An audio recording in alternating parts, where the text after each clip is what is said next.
Madame, Monsieur, bonsoir. Nous sommes heureux de vous compter parmi nous ce soir sur votre nouvelle chaîne digitale SCBA qui vous suit partout où vous êtes.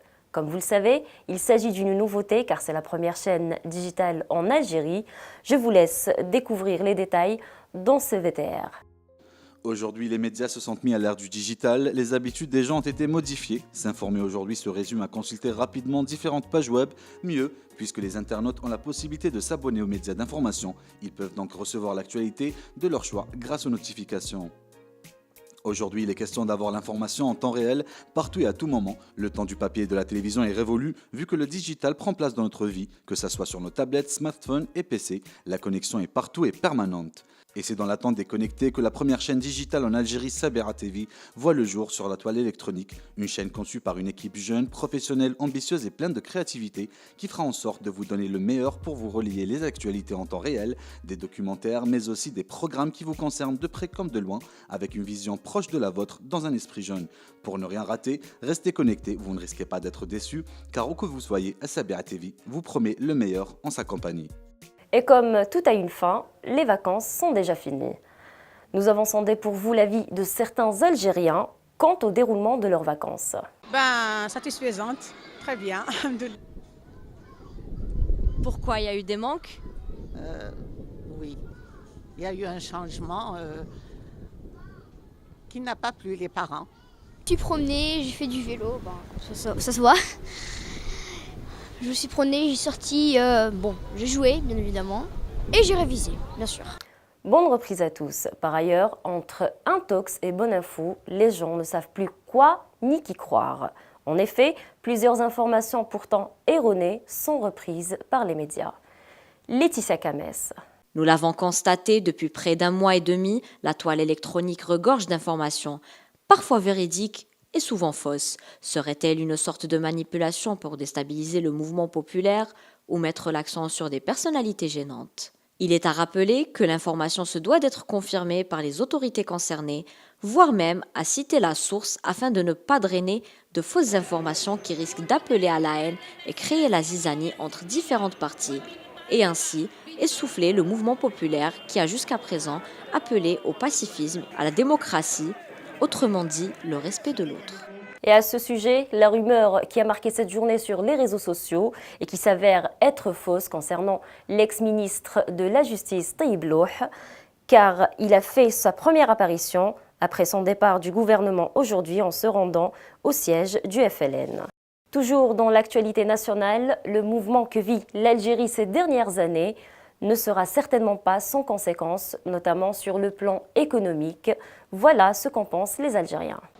Pour commencer, la situation actuelle, c'est pas parce que nous avons eu des manifestations et des gens qui sont sortis dans la rue que cela veut dire que l'économie est tombée. Non, loin de là. Attirer les investisseurs pour être ouverts sur le monde économique.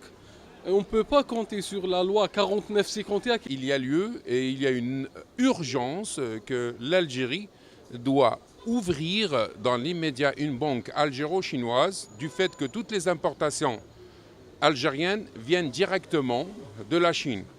L'égalité des droits entre hommes et femmes ne cesse de faire débat ces dernières années. Feuille de Yanis Eit Belkacem. Il n'a jamais été d'actualité, mais toujours dans la mémoire des femmes, voire même des hommes qui se battent pour une égalité tant mal vue par une société patriarcale, mais qui prend une nouvelle ère des droits de l'homme. La femme, c'est le pilier de la société. L'homme est important aussi, de toute manière, on est complémentaires. Rabbi Subhanahu, il a créé l'homme et la femme. Mais la femme a été vraiment نحقرت في المجتمع نتاعنا بزاف. Et a commencé par 62 quand on les a renvoyés dans les cuisines. Maintenant que les femmes, c'est quand même la moitié de la population, c'est le travail ensemble maintenant. C'est et l'égalité, le travail, l'égalité, donc une république qui doit être l'image de la société. On va en finir avec ces choix arbitraires. Peu importe les résonances de ce fait, il est indéniable que la femme et l'homme sont tous deux complémentaires. Les Algériens semblent bouder les stades depuis plus d'un mois. En effet, malgré son amour au football, le peuple algérien semble complètement désintéressé. Laetitia Kamès nous en parle. Connus pour leur amour au football, les Algériens depuis quelques semaines boudent les stades. En effet, même les derbys qui d'habitude drainent un public juvénile et affichent complet à chaque rencontre se jouent limite à huis clos. Les jeunes, parce qu'actuellement, la plupart des jeunes, ils pensent à leur avenir. Le football, ce n'est qu'un des loisirs le plus cher des jeunes algériens. Donc, c'est l'avenir qui compte. Le football, c'est après. L'appétit vient en mangeant. Il faut dire que les Algériens sont devenus politiquement plus éveillés depuis le début de ces manifestations. Les jeunes Algériens donnent une leçon au monde entier avec leurs actes de civisme. Les détails avec Yanis Eid Belkacem. Une nouvelle coutume vient de s'ajouter au quotidien des Algériens. Après chaque manifestation, ils se partagent en groupes qui se dispersent à travers les différentes rues pour nettoyer. Un acte qui a surpris plus d'un. Il faut souligner qu'il s'agit d'un acte hautement civique, tandis que le monde s'attendait à voir ces jeunes sombrer. Voilà qu'ils viennent les surprendre avec leur civisme et surtout leur éveil et pacifisme. Bravo à la jeunesse algérienne pour ce bel acte et bon courage à eux. Et pour finir, on parlera du phénomène Soul King qui a fait un tabac avec sa nouvelle chanson Liberté, chantée en duo avec Ouled El Behja, Laetitia Kames. Liberté, c'est tout ce qui nous reste. Mise en ligne le 14 mars dernier, la chanson du jeune rappeur Soul King en duo avec Ouled El Behja est le nouvel hymne du peuple algérien. Cette chanson est reprise par les jeunes durant les mouvements de protestation que connaît l'Algérie depuis le 22 février dernier. Cette chanson a enregistré plus de 48 millions de vues sur YouTube en seulement 3 semaines.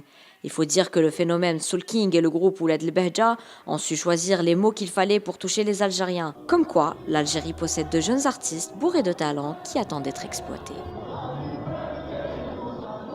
Voilà, c'est la fin de ce journal. Quant à moi, j'aurai le grand plaisir de vous retrouver demain à la même heure. Je vous souhaite une excellente soirée et je vous dis à demain.